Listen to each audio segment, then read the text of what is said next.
Hello and welcome to e-DIRAP Hangout on eHealth. I'm Christine Apicol, and together with Kara Yusuf, we're part of the e-DIRAP team that will be hosting this Hangout. Today we have 4 panelists from civil society, academia, and private sector. Hopefully there'll be 2 more panelists, and hopefully they'll be able to join from Thailand and from Malaysia. So today we'll be discussing the topic of e-health, and e-health is being very broadly defined here as the use of information and communication technologies in healthcare. So in this Hangout, the panelists will help us understand how ICTs have contributed to addressing some of the key issues and concerns in healthcare. We'll find out about current and upcoming ICT initiatives and innovations for improving healthcare in different countries. And we'll also be discussing the complex challenges and way forward for harnessing ICTs to achieve health outcomes in Asian countries. 1 hour, and we'll begin with a round of introduction, followed by about 40 minutes of discussion among the panelists. And in the last 15 minutes, the panelists will answer questions from the viewers. So to the viewers, please post your questions and comments on the e-DIRAP Google Plus page or on the e-DIRAP YouTube channel. So let's begin now with a round of introduction. So if each panelist can tell us a little bit about yourself, your work in the health sector, and the role that ICTs play in your work. So let's start with Albert. Okay. Hi everybody. I'm Albert Pratama from Yogyakarta, Indonesia. I'm currently leading a developer team. We are developing a health information system, specially designed for public health centers. We call it Puskesmas in Indonesia. And we already implement our product in 400 or more PSCs in Indonesia. And we are still maintaining most of them. I think that's for now. Thank you. And Brian? Hi, I'm Brian Larish, and I don't work in health directly, but more from a civil society angle, dealing with poverty alleviation and dealing with health issues.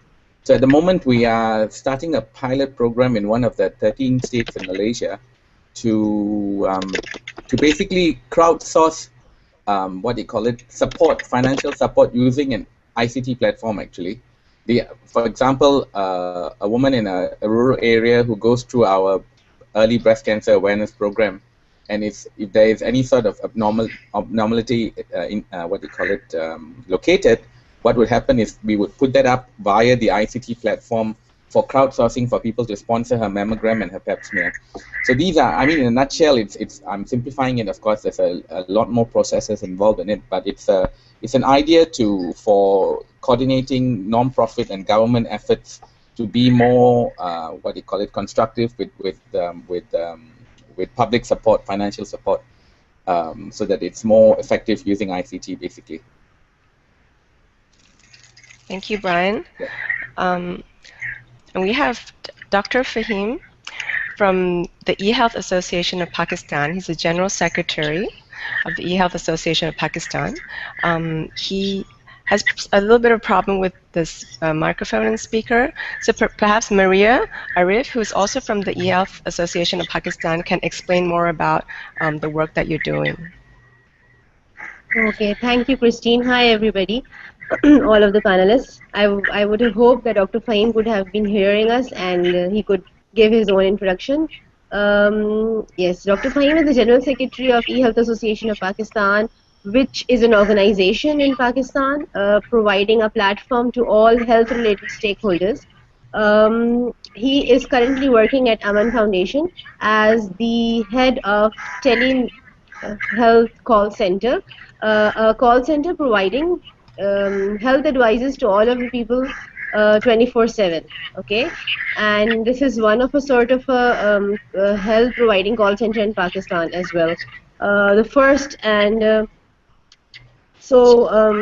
And I'm Maria Arif, and I'm the coordinator for the association. So I manage and coordinate all the board members of my association scattered locally as well as nationally as well as internationally. So I would love to give you answers on all the chats. Christine, you may continue now. Thank you. Okay, so to begin, I'd like to ask each panelist, what are some of the key issues and concerns surrounding healthcare in Asian countries? And how are ICTs being used in various initiatives to address these key concerns and issues? Would anyone like to start? Maybe I can. I mean, actually, Malaysia has been quite active with this. In fact, before 2000, some of our offices have, our hospitals have already gone paperless in Malaysia, and you know, to the extent that many of the hospitals now, to the point of even the ambulance first, are on a, what do you call it, on a platform. They can even register their route when they go and pick up patients. And if anything happens during that itself, the doctor can already intervene for the paramedics to work with the patient who's sick. So in that sense, Malaysia is fairly advanced in that way. But I think with all issues that are new, it is people getting, it's the hardware and software is easy to implement, but the actual human perspective on how to manage this is the issue, I think, has been in Malaysia, I think. Thank you for that perspective. Albert, would you like to share the Indonesian experience? Okay. Here in Indonesia, we are still having problems with data reporting from the PHCs to the central government. Not all of the PHCs has sufficient human resources and computers to send a report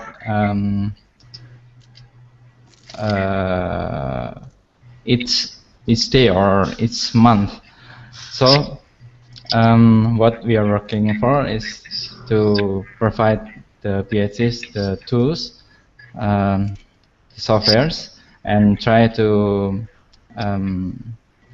make them aware that the data is important, that so the government can create the correct policy to for health. So in some PHCs, there still doesn't have patient medical records. And they even don't have a special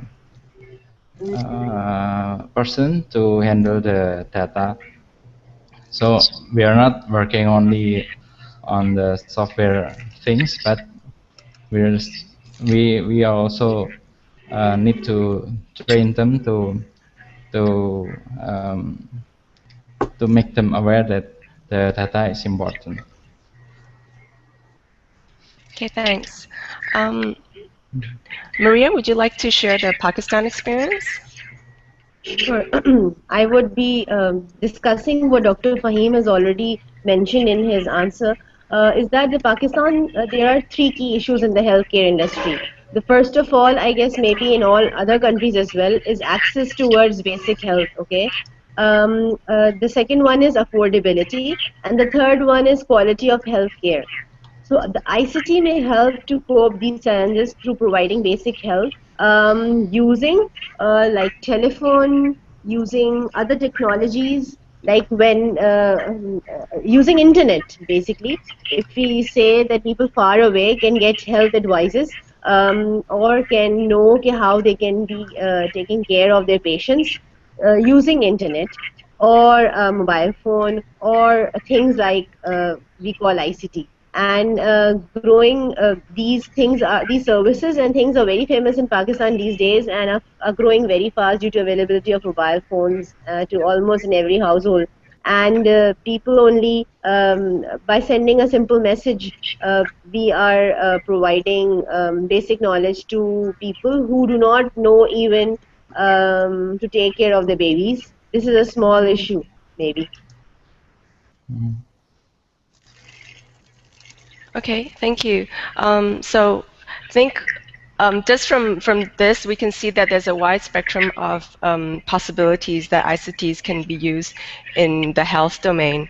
From, and I agree with what Brian has said as well. It's not only just about the ICT, the hardware and the software, and there are more complex challenges related to management, to the issues of health data standardization, and issues of access and affordability, which was mentioned in the case of Pakistan. So I'd like to come back to these challenges in a moment. Now I'd like to turn to look at how citizens or consumers, patients, and caregivers are using ICTs. So many countries are now focusing on patient-centered healthcare and providing patients with access to their health records, for example. So at the same time, with greater access to health information through ICTs, patients have the tools to take better control of their own healthcare and become more involved with their healthcare.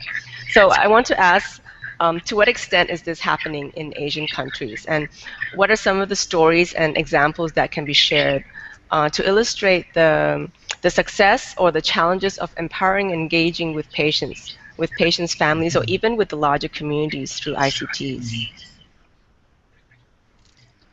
Well, I think there's still some way to go. We in Asia, I think the idea of taking responsibility for your own health, challenging a doctor, not negatively, but in the sense that you want to know more about what's going on, why the treatment is prescribed, is still a long way off.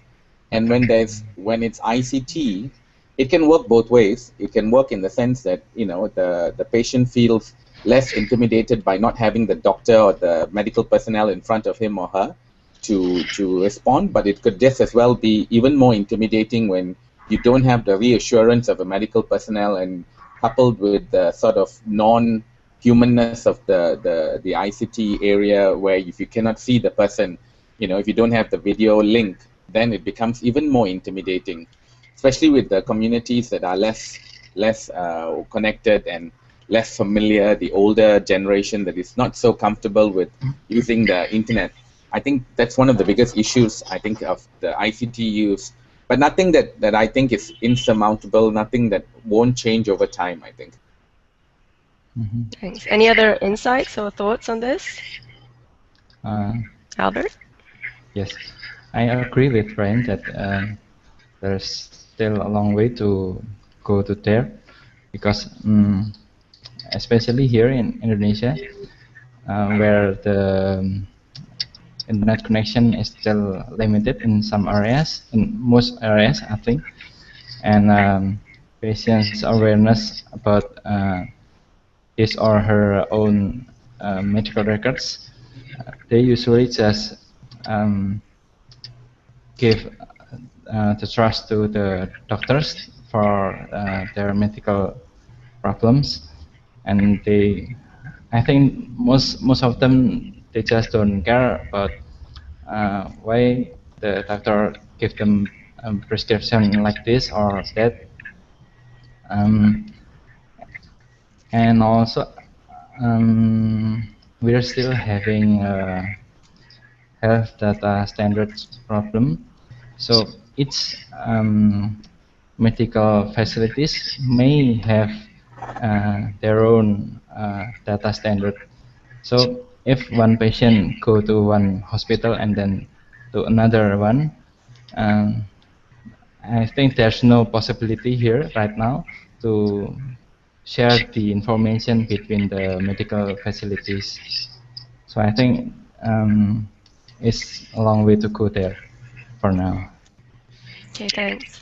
Can I just add in, I think today was interesting in Malaysia. The media released that Malaysia has the 18th best health system in the world globally, right? Yes. And I think it's interesting for our neighboring countries, as much as we are the 18th best in the world, depends on which part of Malaysia you go to.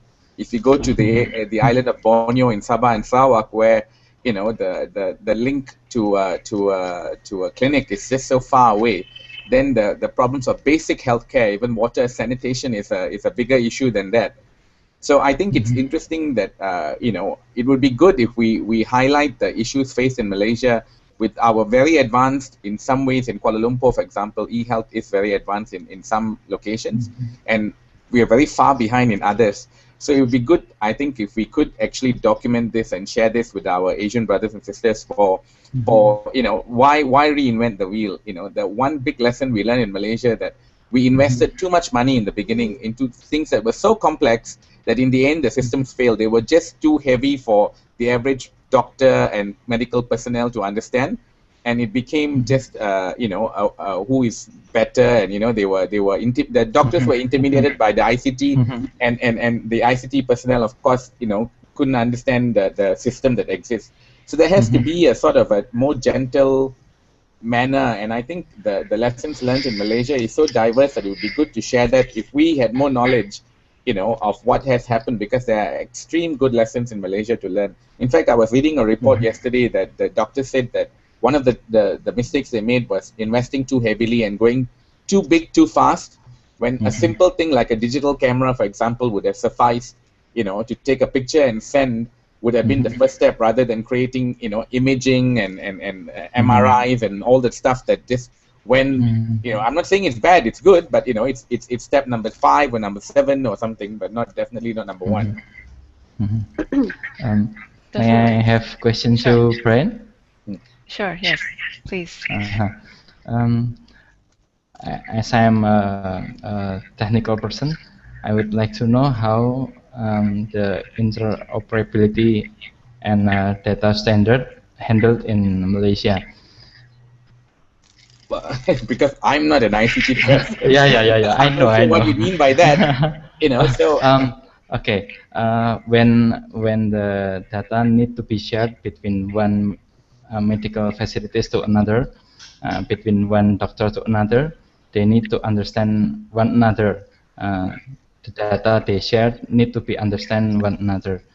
How do you handle this in Malaysia?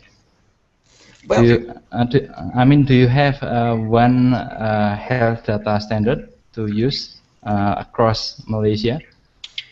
Well, I mean, it is one health standard because it's under the Ministry of Health. So they finance this to the tune of hundreds of millions of ringgit, right? So definitely they created, they hired one vendor who was supposed to provide the system, but unfortunately, not every hospital was given its own mandate. It was not standard across the board.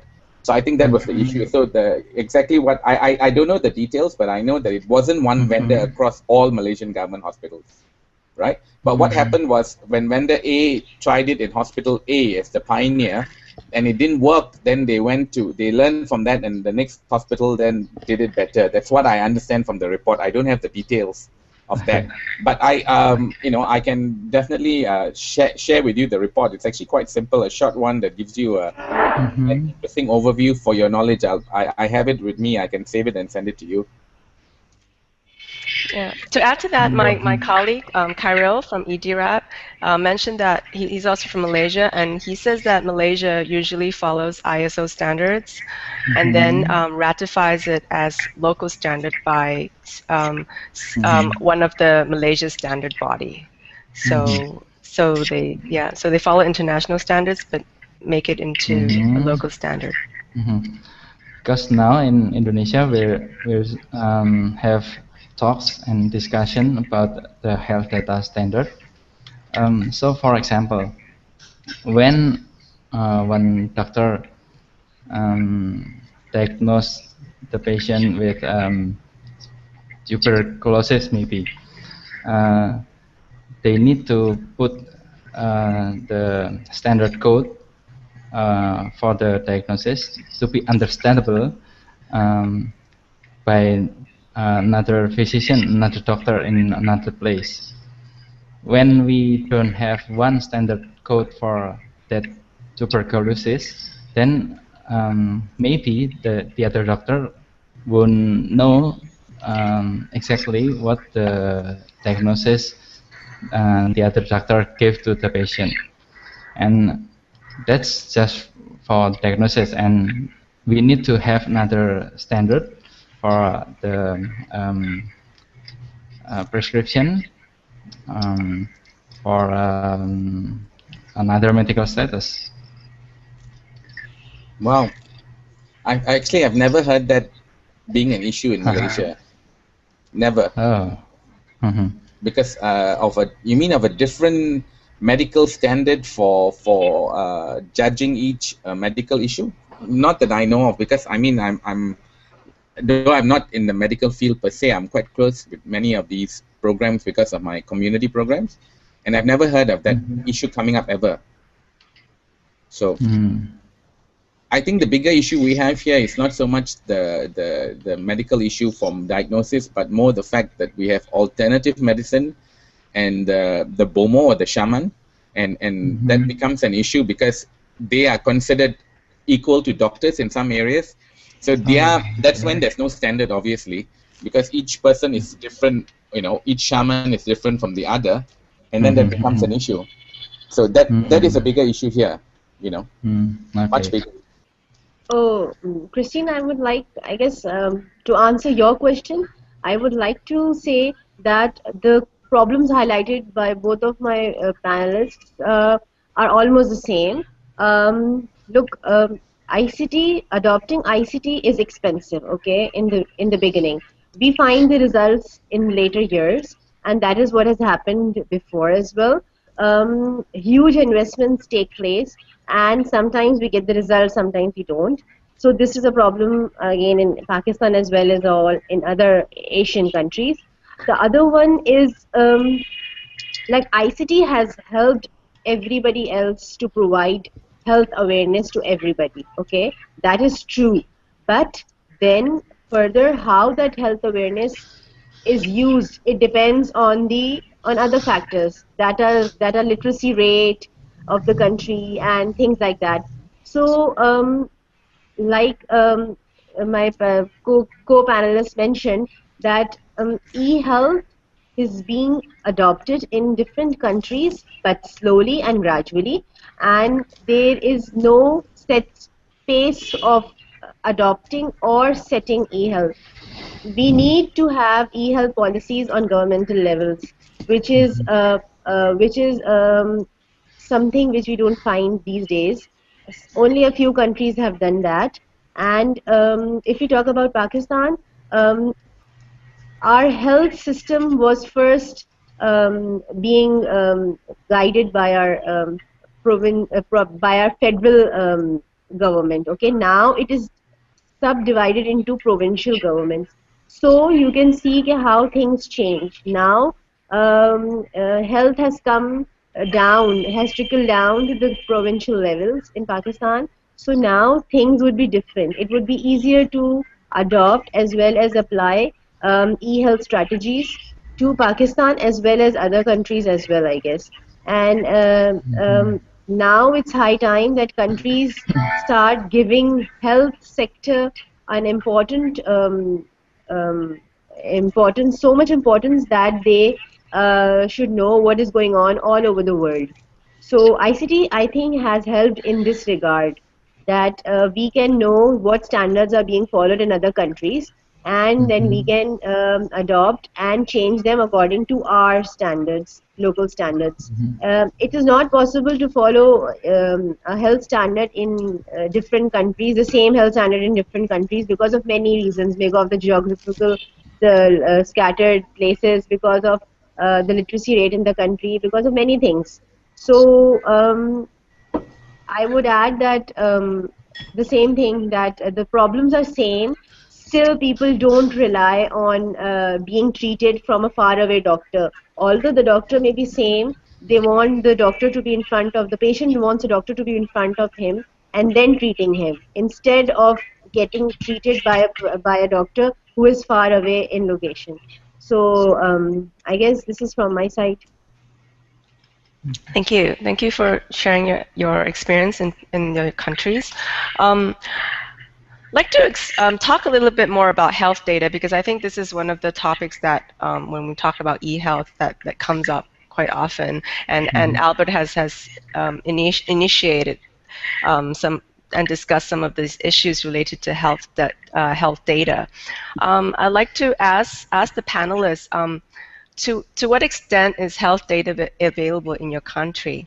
And I'm going to ask a series of questions, and you can decide, you want to answer all of them or part of them or just one part of it. So firstly, to what extent is health data available in your country? How is it being made available and for what purpose? And then there's an issue when we talk about health data, the issue of patient privacy, and how is this being addressed? And taking this concept of patient-centered care, how do you think we can coordinate data into something that patient can see and benefit from? Because at the moment, I mean, the data is very difficult for analysis, and Maria talked about, data literacy and how to get people to understand it. But from, a person who is processing the data, how can we make the data more digestible for a regular person? Any thoughts on this? I mean, why would a regular person want to access the data in the first place? I would suppose the data would be accessible to the medical professional. For example, the National Cancer Health Registry, the National Thalassemia Health Registry, all these kind of sort of blood disorders, especially that are treatable, that are usually not, because it's not seen. It's an issue that's not seen, unlike a more physical illness. So I think data collection is I mean, generally, I don't wish to what you call generalize, but I think generally that's one of the weaknesses. Data is one of the weaknesses in Malaysia. But having said that, medically we are pretty much up there. But how it's linked to the social issue, the human issue, is the lack of connectivity, if you know what I mean. And the big thing, in my opinion, is the privacy issue. The concept of privacy is still not understood, that you just don't share that a woman has got a lump in her breast with everybody. It's her choice if she wants to make it public or not, and for that matter, any medical issue. But we still have a long way to go about that, I think. Thanks. Albert? Here in Indonesia, when the patient want to get his or her own medical records, they can just ask to the doctor to give them the records. But I think no other things. I mean, that's the only way how the patient get their data. About collecting the data for the government, each medical facilities need to send a report to the government. The government has a standard form to be sent each month to the government. So this is the way the government get the data from the medical facilities to track maybe some important diseases, to know how they spread. But for the personal, for the patient, I think that's the only way to get the medical records. And is this information available publicly? That the information that's sent to the government? Which data? The patient data, or the one that on the diseases, and for example, it may be dengue diseases, and what are the areas that have dengue outbreaks, that sort of thing. Are these available publicly? Because now in Indonesia, the policy is up to the regency policy, not too much in the central government. So it depends on the regency government to share that kind of information. If they have a website and they maintain it well, they can share some of the collected information there. Okay, thank you. Maria, do you have any thoughts on this topic of health data? The same issue we face is when look, there are two types of hospitals in Pakistan. Okay, some are government public hospitals and some are private hospitals. So although private hospitals in Pakistan have adopted a process which can save patients' data, but public hospitals do not presently have this system. So, like Albert said, like sharing information to the government, I don't think so that can happen in Pakistan at present or in future years. So there are different things being adopted or happening in Pakistan. We can't say something like how or when this would be accessible to people. And same, people are not, patients are not ready to share their personal information with others. So the data records are kept with their doctors or in hospitals in the private sector. So this is what happens in Pakistan. Okay, thank you. Okay, I'd like to now turn to look at some of the specific ICT tools that are being used in healthcare. Could the panelists share any promising examples, innovations, or ideas, including the use of mobile technology, social media, online platforms, etc.? Particularly if you could share those initiatives that have the potential to be replicated or adopted in other countries or scaled up. Like I mentioned, I would start with an example. There's an organization in Pakistan, you people can search for it, and it's called Aman Foundation. It has a call center which is available for everybody 24/7 only on a call, okay? And general call charges are charged, and it provides health advices. People sitting in the call center are either doctors or nurses who can give health advices. So this is an example of like mobile health or telemedicine being used as an example. Um, so people people can get access to healthcare maybe only a call away. Okay, for minor issues, people don't know how to solve many minor problems.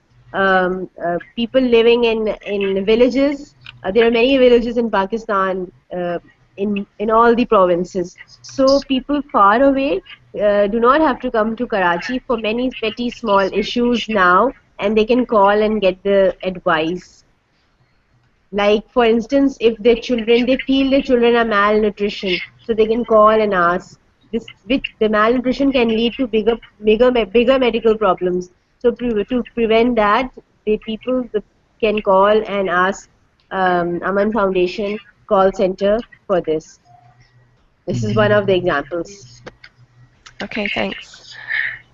Any other examples, Ryan or Albert? Well, okay, Brian first.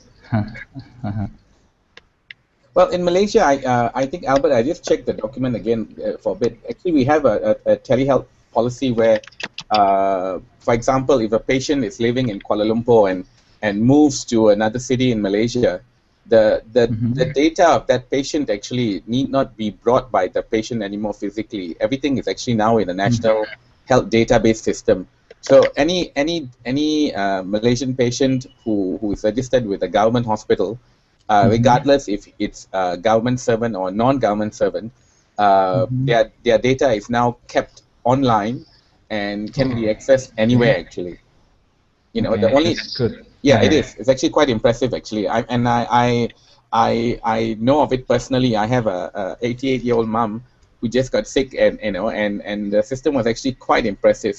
And for a 5-day stay together with probably 16 to 18 tests, including MRI and what they call it, sonogram, and a bunch of other tests that in a private hospital will cost $10,000 to $15,000 US. I paid $200 US. So it's really quite impressive actually. So if anyone's above 60, the government charges a very nominal rate for this. So I think is something quite impressive, despite the advent of telemedicine and this data, and the human touch, and also the consideration of cost has also been taken into account. So initially the cost may be very high, as it is with implementation of all systems, but in the long run, it has resulted in a much more efficient management of patients.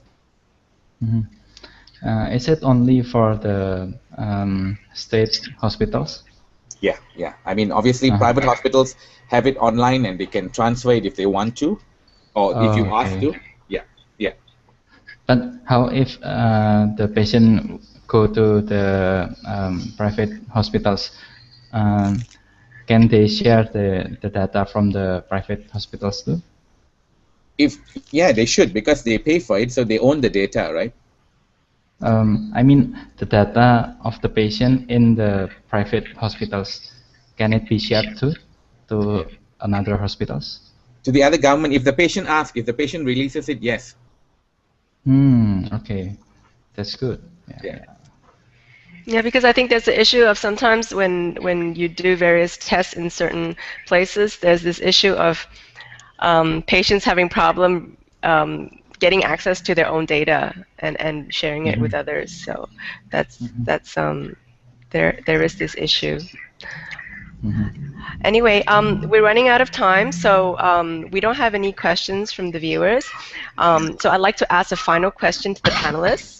So we've discussed some major challenges in e-health today. So of course, we've heard that ICTs alone do not improve health outcomes. They require major shifts in behavior. You need policies and governance framework in place. You need awareness and capacity to be able to develop and use these various systems and data. The systems and data, they need to interoperate, and there needs to be some sort of standards. There's also the issues related to privacy and security. So many challenges. So I'd like to ask the panelists, what small achievable steps do you think can be taken over the next 1 to 5 years to address some of these challenges in improving the access and quality of healthcare through the use of ICTs? I think for me, bearing in mind the major health challenges in Malaysia is with the migrant population and also with our rural population, I think a greater use of mobile technology would be of use. I think it's great that we have all these fantastic systems, but I think sometimes it's too much too soon. And maybe start with a more simple platform, include mobile technology in various languages of all the many migrants that work in this country. Because at the end of the day, whatever, they may not be citizens of the country, but their health issues become our health issues, and it makes sense to deal with that, in a logical and systematic manner. So for me, mobile health technology would be, apps that have value, I think, for them to understand, and for accessibility of where there are free public clinics, for example, or clinics that offer health services to migrant workers at a cheaper cost, would be something that I would look at. Again, start small. Don't go for the, there's no point reaching for the stars when the low-hanging fruit are not even dealt with in the first place. Great, thanks. Maria, would you like to share your insights? Yes, I also agree with Brian, because these days a mobile phone is in everybody's hand, and it is being used for communication only. Okay, so if you're talking about the first two steps, I guess yes, awareness, basically awareness through social media, which is already being taken, as well as through using mobile technology, we can basically access a person who is living very, very far away in a country and cannot come to a main city. So I guess, and at a very small cost. That's the basic thing, that he wouldn't have to pay anything extra. So access on messages, access on if we even forget that internet is there, because many people do not have access to internet. They're not literate enough to use internet. So, but still they can use a mobile. So I agree. I guess if we talk about ICT, mobile technology is the only thing accessible as well as used by everyone in a country. So that's all. Thanks. And Albert, you have the last word. Okay. about small steps, and I think it's not small, but it's important one for us in Indonesia uh, to be started. The first, we need to establish health data standard before anything else. So through that standards, each medical facilities can talk one another. And then the second, we need to raise awareness to the medical staffs everywhere that the data is important and they need to keep the data carefully. Maybe that's all from Indonesia. Okay, thank you. So we've come to the end of the Hangout, and I'd like to thank the panelists for taking their time to share their rich insights and experience with us. I'd like to also thank the viewers for watching. So the recording of this live broadcast will be publicly available on the e-DIRAP YouTube channel in a day or so, and there'll also be a written summary of the discussions today. So thanks again, everyone, and goodbye for now. Okay, thank you. Thank you. Bye. Bye. Thank you.